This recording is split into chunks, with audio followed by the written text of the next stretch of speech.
옛날 옛날에 어떤 왕에게 이반이라는 아들이 있었어요. 이반은 참으로 멋지고 아름다운 왕자였습니다. 아버지인 왕은 아들을 무척 사랑했어요. 어느 날 왕이 아들에게 이상한 비밀을 이야기해 주었습니다. 얘야, 너희 누나와 네가 아주 어렸을 적에 참으로 이상하고 무서운 꿈을 꾸었단다. 너희 누나가 마녀가 되어서 너를 잡아먹는 꿈이었어.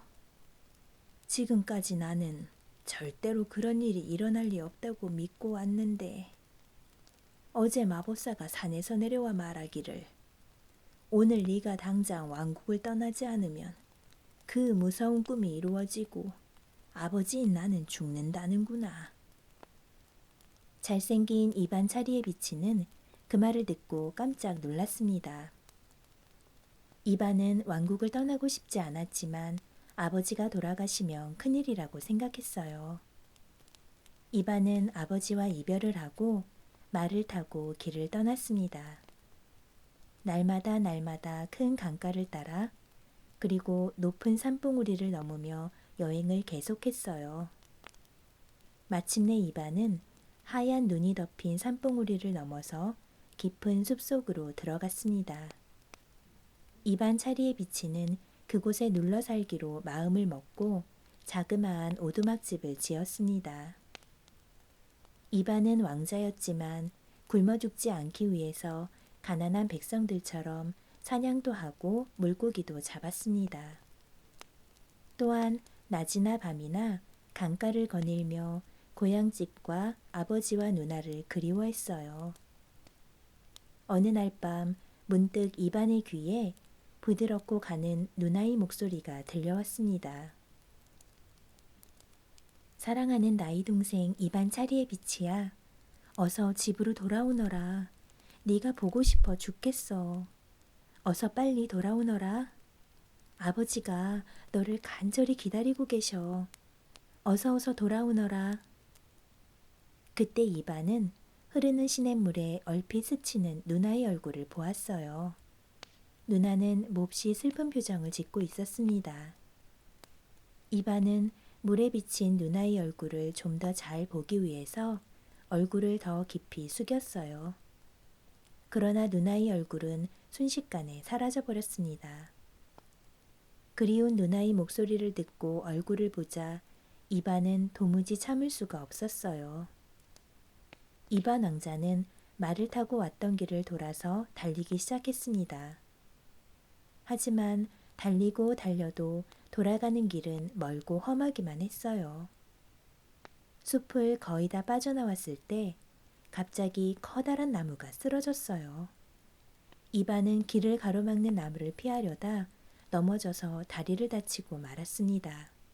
가엾은 이반은 아픈 다리를 질질 끌며 자신의 앞날에 무슨 일이 기다리고 있는지 알지도 못한 채 집을 향해 쉬지 않고 걸었어요. 드디어 눈앞에 아버지가 계신 궁전이 보였습니다. 그런데 멀리서 종소리가 들려왔어요. 그 종소리는 왕의 죽음을 알리는 소리였습니다. 이반 차리에 비치는 슬프지만 한시바삐 누나를 만나기 위해서 발걸음을 빨리 했어요. 저 멀리 이쪽으로 다가오는 누나의 모습이 보였습니다. 이반을 맞이하러 나온 게 틀림없었어요. 누나 뒤에는 망나니 2명이 거대한 저울을 들고 따라오고 있었어요. 맨 뒤에는 무섭게 생긴 사람이 어깨에 어마어마하게 큰 도끼를 메고 있었습니다. 누나는 동생 이반의 손을 꼭 잡았어요. 이반은 무섭고 두려워서 꼼짝도 할 수 없었습니다. 심장이 멎어버리는 듯 했어요. 누나는 이반에게 살며시 다가와 다정하게 말했습니다. 달콤한 거짓말을 말이에요. 나의 사랑하는 동생 이반 차리의 빛이 드디어 네가 우리에게 돌아왔구나.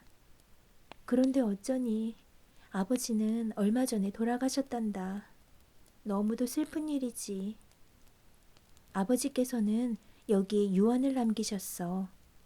저기 저울 보이지? 너는 한쪽에 앉고 누나는 다른 한쪽에 앉아서 가벼운 사람이 이 나라의 왕이 되는 거야. 이것이 아버지가 남기신 유언이란다. 하지만 여기서 왕이 되지 못하면 저기 저 사람이 들고 온 도끼에 목을 잘리는 사형에 처하게 되는 거야. 누나는 더 뚱뚱하고 무겁게 보이려고 일부러 두꺼운 옷을 껴입고 있었어요. 누나가 속임수를 쓴다고 의심하는 사람은 아무도 없었습니다.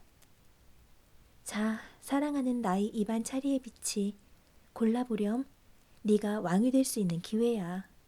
어느 접시에 올라가 앉고 싶니? 오른쪽? 아니면 왼쪽? 네가 고르고 나면 나머지 것에 내가 앉으마. 그러나 이반에게는 어느 쪽이나 마찬가지였어요. 그는 누나가 자기보다 더 가볍다는 사실을 잘 알고 있었거든요. 이반은 아버지가 왜 이렇게 무서운 유언을 남기셨을까? 하고 생각했어요. 그리고 저울 앞에 서서 어느 접시에 앉을지 한참을 고민했습니다. 마침내 이반은 저울의 왼쪽 접시로 다가가서 앉았어요. 그러자 누나는 오른쪽 접시에 앉았습니다. 그런데 이게 웬일일까요? 기적이 일어났어요. 누나가 앉은 접시가 툭 끊어져 버린 거예요. 누나는 꽈당 소리를 내며 땅에 떨어졌습니다. 그런데 사실 이것은 기적이 아니라 저울의 고리 때문이었어요. 누나가 앉은 접시에 달린 고리에 금이 가 있었던 거예요. 영리한 이반은 두려워하지 않고 조심스럽게 저울을 살펴본 다음 고리가 멀쩡한 쪽의 접시를 선택했던 거예요. 곧바로 망나니가 아버지의 유언대로 누나의 목을 도끼로 베었습니다. 그러자 누나의 얼굴이 마녀의 얼굴로 변했어요. 그제야 이반은 무서운 유언을 남긴 아버지의 뜻을 깨달았습니다. 착하고 지혜로운 이반은 아버지의 왕국을 이어받아 훌륭하고 착한 왕이 되었어요. 그는 모든 도구에 저울 모양을 새기도록 명령을 내렸습니다. 공평하고 올바름을 나타나기 위해서 표시하게 한 것이지요. 아직도 러시아에서는 이반 차리의 비치를 기리기 위해서 도구마다 저울 모양을 새기고 있대요.